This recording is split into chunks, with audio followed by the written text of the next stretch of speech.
5 seconds. I am thankful to all honorable members who have participated in the debate. Some honorable members expressed certain reservations about some of the provisions of the bill. But all the same, it has been a brief but very interesting debate. My friend expressed certain views. I thought that his party had become wiser because of some developments in the country and because of the way the problems of land and agriculture in this country were getting solved. And my understanding was that party broadly agrees with the national guidelines on the sealing laws.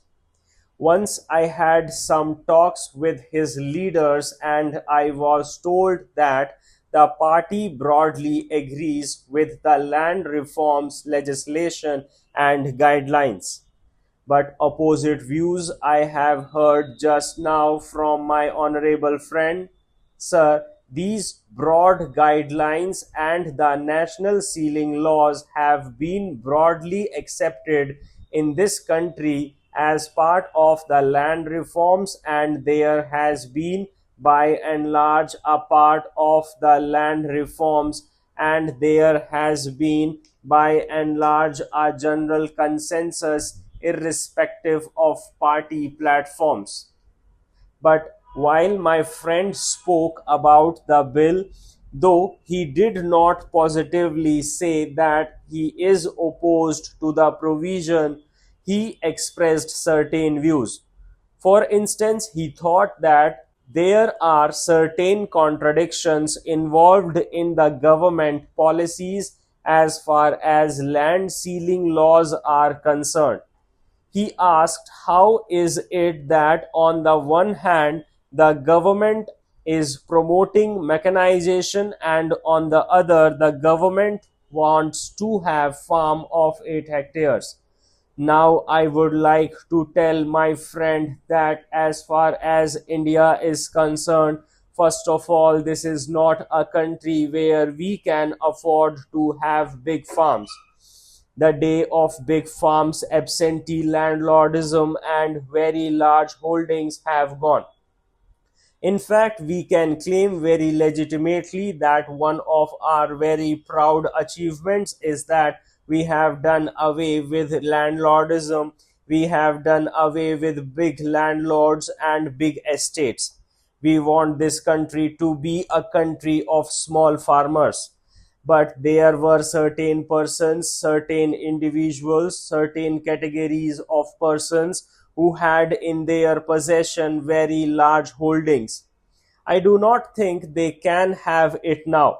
But naturally, whatever may be the problems of agriculture in this country, we have tried to find solution in its own background. We cannot follow the pattern of either the Soviet Union or America. If international experience has any lesson to teach us, it is that even small farm can be productive farm, can be paying farm. For instance, take the case of Japan. My friend may be aware that the size of Japanese farms is less than the average size of our farm holdings, but even then they are highly mechanized and they use small tractors and power tillers. So there is no basic contradiction. On our scheme of things, we do not contemplate that every individual should own a tractor. In fact, what we are trying to help and support in this country is that tractors and power tillers should be available either through cooperative societies or through service centers or through agro industries corporations. So there should be an institutional framework to provide adequate draft power and necessary machinery for cultivation. I do not think there is any contradiction involved, but we do not think that every farmer should own a tractor. He also made a statement that there is no ceiling on income from business, and why should there be a ceiling on land? This matter has been discussed and debated in this House for over 2 or 3 decades now. The position of land availability in this country or the land man ratio in this country is well known. If a few persons are allowed to have large holdings, it would have created lot of tension in this country. It is not therefore in the interest of the country, but I quite concede that it is not possible to distribute land in the rural areas on the basis of calculation of heads. This is the other extreme which we do not want. We do not want wide disparities to prevail in land holdings. We cannot compare the agricultural sector with the industrial sector.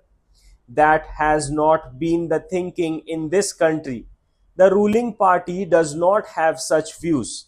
He made one point with which I broadly agree. He said that while allotting land, there should be some minimum. We have advised the state governments that whatever land is allotted to the scheduled caste and the scheduled tribes or the landless persons should fulfill the minimum requirements in regard to the size so that they can make out a living from that land. But when the landless persons are so many and demands and pressure are so much, the state government will naturally have to compromise on that, taking into consideration the local situation. So naturally they have to cut down the sizes of the land whenever the people are more and land is not enough. I hope the people shall also compromise there.